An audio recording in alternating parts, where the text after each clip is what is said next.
Easterlies pa rin o yung mainit na hangin galing sa karagatang Pasipiko ang umiiral dito sa silangang bahagi ng Luzon at Visayas. At makikita natin dito sa ating latest satellite imagery na ngayong madaling araw pa lamang may mga kaulapan na tayo dito sa silangang bahagi ng ating bansa.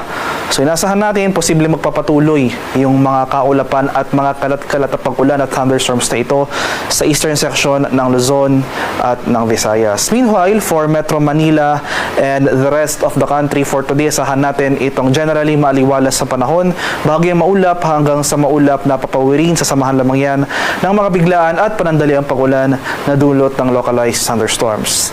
At sa kasalukuyan, may binabantayan tayong low pressure area sa labas ng ating Philippine Area of Responsibility. Latest location natin kaninang alas 3 ng umaga ay nasa layong 2,515 kilometers silangan ng southeastern Mindanao.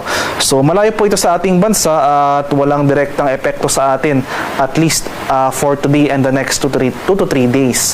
At malit pa naman yung chance na maging bagyo within the next 24 hours.